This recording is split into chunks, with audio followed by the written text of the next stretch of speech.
I don't know if I can express myself properly, but I will try. Okay, so you want to, so this is our Empathy Circle Facilitator group, and Karolina is going to talk about one of her Empathy Circle projects. Okay. So actually, I have few things to talk about. Yesterday, together with Marta, we facilitate open written call in XR, and there were 17 people, and I don't know how many didn't make it because I decided to lock the room. And because for me it was obvious that we don't have capacity for more, but it was Kavya who facilitated one breakout room, and Marta and I facilitate another 2 rooms. And I think we experience sort of boom, and we have to be prepared for it. And I have no idea what to do on Thursday if again a lot of people, because I'm on some channels, chat channels, and they said, oh, I couldn't get into, there was some, maybe not complaining, rather, you know, expressing, how to say that, sadness, I mean, that they didn't make it. And I said, I'm sorry, there was also problem with people who lost good connection and couldn't come back. Some people stuck in a waiting room, which was weird because there was I'm probably mixing 2 different meetings now. I'm sorry, it's kind of everything mixing because I do so many empathy circles now that I'm kind of forgetting which one was which. I think it doesn't matter. We have problems with so-called Zoom bombing. So teenagers jumping into the call and have fun, and we have to have a quick response to that.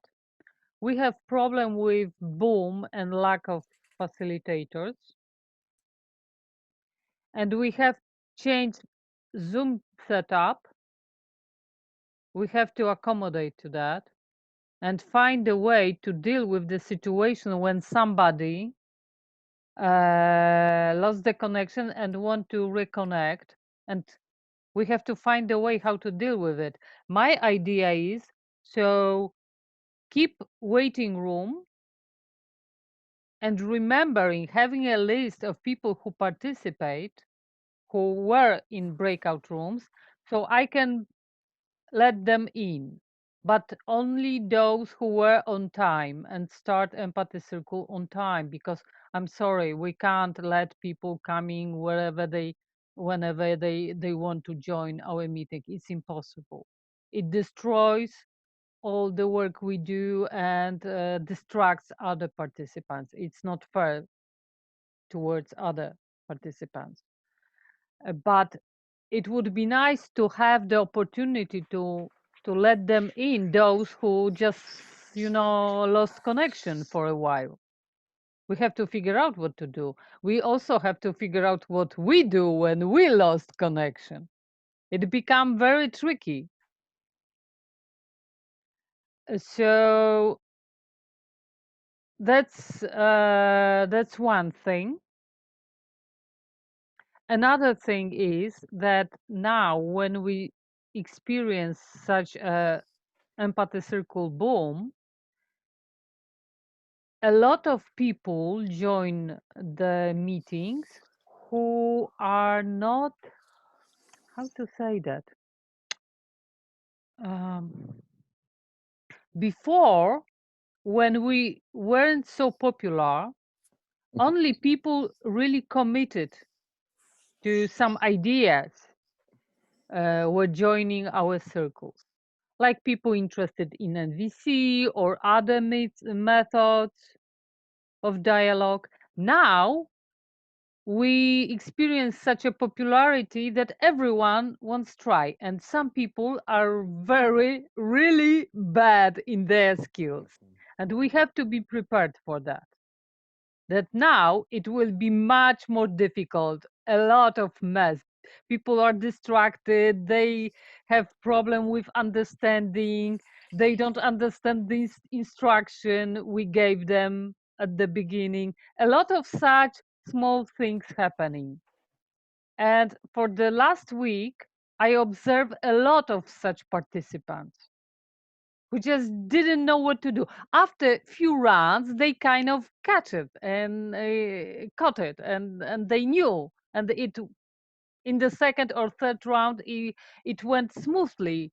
But first round was like I was afraid that it will be one big catastrophe. So that's what's happening. That's my impression. What's happening lately?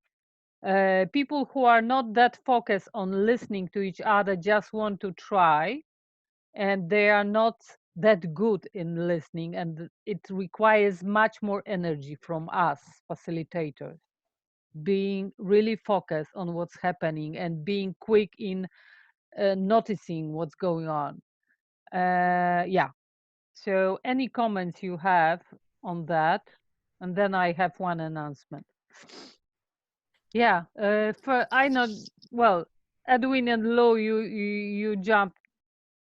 I don't know. Okay, yeah, I want to thank you for Then just, Bill. I want to thank you for just laying out the challenges so well, because those are you really hit the nail on the head, because those are the things I've been dealing with, for like ever. And now as things grow and yeah, it's challenging. Tomorrow, who knows, what will happen. So it is, it's creating, it's metaphorically thinking of the container. The container is an empathic space. Everyone's listening well. And how do we do all the layers that build that container? So kind of insist that people watch the video, at least like the 25-minute video beforehand, build up more facilitators. So it's just, we really need to develop a stronger container for dealing with all those. And then having a technical person like today, I kind of focused on the technology, and Bill did the facilitation. So that really helps to, spread the load and of the, just all the things that we're juggling. So that's just my 2 cents. Lou, Yeah, and then Bill and Marta. I just wanted to say I resonate with all the things you talked about, both the operational ones and the facilitation ones, and definitely experienced that in Petaluma conversations as well. And so I do have strategies for dealing with some of them, and we can talk about those. And I also think role playing some of those difficult situations, like, well, how do you respond to someone who just, cannot reflect or does things in reflection that are not reflecting, how do you respond to that? So I'll just say that. I would like to hear you, but let's give a chance Bill and Marta. Okay. Well, I have two. One, in that situation, I think it's as a facilitator, you're trying to create like a welcoming space. And so part of that in the midst of people who are experienced and inexperienced is to help the inexperienced people feel like, this is problem everybody has, it's sort of, it's something that can be dealt with. And so then if they stick by the second and third round and they get it, then you've actually done quite a good job, although it's more difficult. And the other one, as I was thinking that I've been kind of talking, is to have a new person circle. So that could be either a circle for new people, but also it could be like in a call, you could see who is, who's a new person, and then put them together with one facilitator, so that essentially you'd be dealing with the same issues in one circle and the other people could. So those are my two suggestions. Thanks. Marta? Yeah. First thing before I forget, Lou, we want the recording of your role play so we can see it. Yeah. You know, because it'll help to have it, a version of it, and then we can work on it. The other thing is, Karolina, yeah, I think, to be honest, I find it way more interesting and worthwhile to get to the end of a circle and someone that started off having no idea of how reflecting works and get to the end and actually feels heard and understands the process. And I think that's in a way more beneficial, that there is a shift than people that are already familiar with NPC, and like then it's just another thing. One thing I'm hoping in a way is, because this is the same time slot that we're doing the training with XR Australia, I'm thinking it would be nice to get the XR Australia empathy facilitators to come and join us, because it'll help us out. They get experience. Then you get to do something for the Global South. And maybe even just by people in XR Australia knowing that there's these things happening with the Global South, it might also encourage more people to want to do the facilitation training. Because I imagine if XR Australia is anything like XR Ireland, or, you know, there's this wish to do things with the Global South, and the majority with like this feeling, and so this might be one way of doing it. And I found it extremely interesting to have, like, I had in my circle, it was people in Malawi, Uganda, Nigeria, Hong Kong. Like, it's just this different mix, and dealing with the technology of their internet being pretty bad often, and with all the cultural differences among ourselves. Like, it was just, it's really worthwhile. And yeah, so those two things. If I'm correct now, is James. Yeah, so I just agree with Lou that doing role plays about those kinds of situations that arise in the circles is a very good way to practice things that are things to say. I do a role play thing like that. We were doing just that this morning, 10 a.m. Eastern. You're welcome to come to that. I don't know if Lou does it, but I would want to be involved in that. I think it's a really important resource for developing specific facilitation skills outside of the actual circles. Thanks. Leona and Anne, I see. And then you, Edwin. Leona. Yeah, send me the times that you're doing those and we'll rally up down under.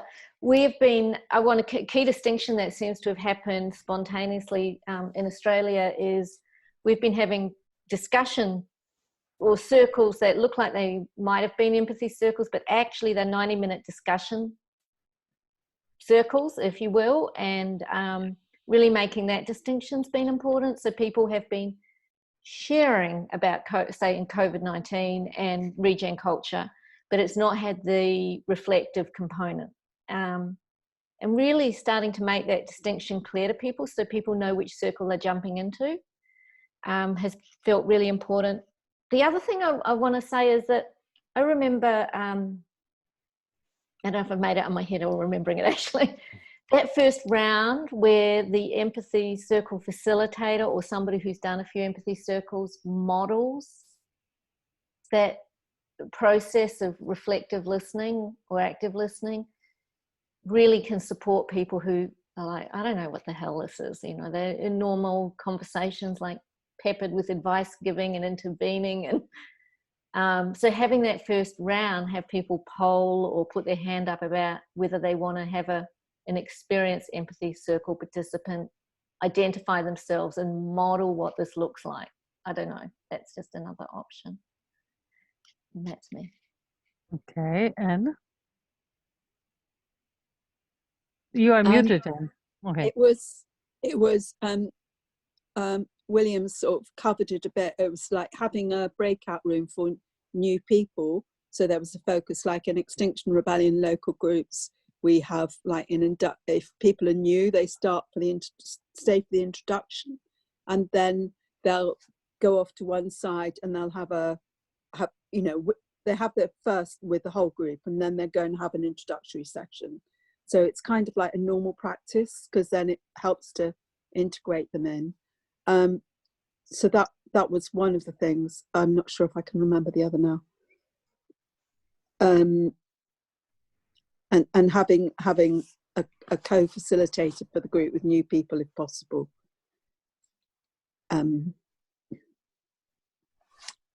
I've forgotten my other point. Okay. I know, Edwin, you Oh, wanted... I know what it was. So okay. It was yeah, if you're getting over full, you could start a booking session.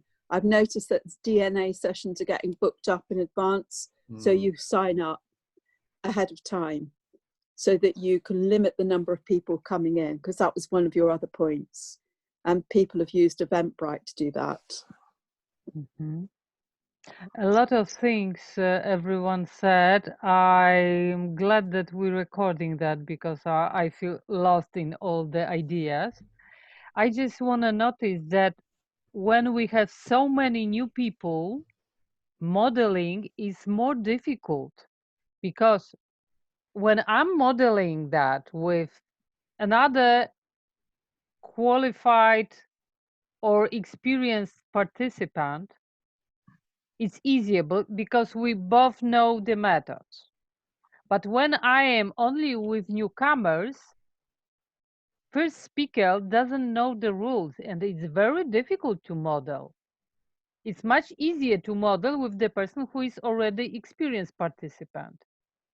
And the whole circle goes much more kind of smoothly when this first modeling turn was done by two experienced participants.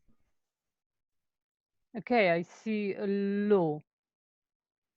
Yeah, so one of the things that we were doing in Petaluma Conversations, not every time, but most of the time, and particularly when we had a lot of new people that came, is that John and I would do, actually John and I and one of the other facilitators, we would do a demonstration before we went into the circle. So yeah, we would say, we're going to show you now what this exchange looks like, and this person's going to play a facilitator, and we would describe that, you know, the idea is to just reflect back what you're hearing the person say. And then, so then John would say something to me, I would say, I'm going to be the listener. He'd say something, and then I would do something wrong. You know, I'd give my opinion or tell him, well, I don't know where you're getting your information, or, you know, some kind, and immediately people would break out into laughter in the room, because they recognized pretty quickly that, you know, I'm not doing what I said I would do. And then the facilitator says, no, you know, that's where you're commenting right now on what the person is saying. The idea is to just reflect back what you're hearing them say. Mm-hmm. And then I would try again. And usually I would do 2 or 3 wrong misses. Mm-hmm. And then I would start to actually reflect back. And so that way, that little bit of showing what people typically do rather than reflect back, and then showing what reflecting back actually is, that usually served as a good demonstration. I doubt anyone actually completely learned from that, but people get an idea from it. Well, I would afraid that it might be messy. Mm-hmm. But I like the idea of modeling in the main session before splitting to breakout rooms, where 2 experienced participants show the whole bunch of newcomers how we do that. So we don't need to intervene when, for example, first newcomer speaks in a way you can't jump into his speech and ask for even pause. You know, it's sometimes very difficult to do that. There are speakers who speak very fast and they don't take breath somehow. Well, and sometimes facilitation takes some real determination. You know, it takes some you want to be loving but firm, you know, in your facilitation, right? Yeah, yeah, yeah. I see, Edwin. Okay, so see, I forgot what I was going to say. It's That I was going to respond to what you're saying here. Oh, just that, you know, it's just like how much time does all this take at the beginning, like doing role play. You know, it's like ideally, let's yeah, get into the empathy circle as soon as possible. If people can just watch the videos and be prepared up front, it takes less, but then it's not always the case. So there's so many sort of trade-offs. So that's sort of one aspect. The other is you can now have those weight rooms and then you let people in. So that's sort of one dynamic. The other is that when we divide into empathy circles, people are coming late and they're sitting in the weight room. And there was about an hour late. I think James and a couple other people came in. And it looks like James actually did an empathy circle in that weight room.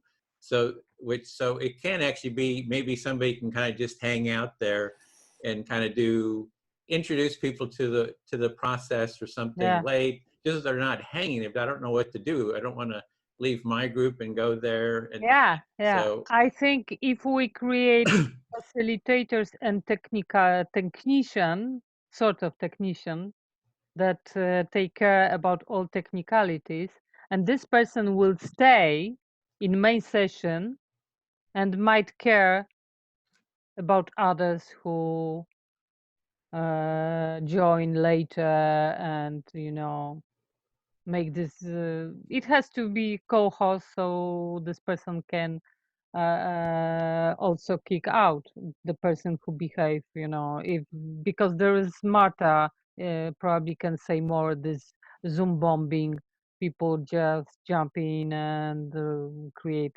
chaos did you in a call. experience that? I mean, did you actually have that happen? Yeah, Well, Marta. me and James both saw it. It was fine in the end. It was dealt with. So it was in the XR Ireland Empathy Circle last week, and uh, I don't know where they advertised it. Like, they're very good here in Ireland with the whole social media thing of the empathy circles they put on Twitter and here and there. I don't even know. Anyway, so they must have shared the link, all sorts. So we had was it 3 or 4 people that came that were, I don't even understood where they were coming from, but it was just like clearly one person looked about like 12 years old, and there was a lot of laughter, and there was a lot of like different languages. I don't even know if it was real languages, fake languages. There's all this, like Karolina would call this Disneyland if she'd had witnessed it. It was totally like chaotic, but it was fine. But the thing is that, I mean, it was totally fine. If it had been me, I wasn't even, there was supposed to be someone else hosting, but she couldn't get on the call because the internet was too bad. But Sinead was doing the technical part. So it was great because Sinead's very practical.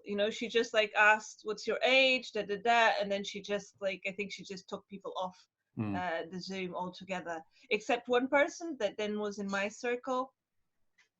And he carried on with us, and it was fine for a while. I thought this person was going to participate and it was going to be fine, but then when they were asked to reflect, they disappeared.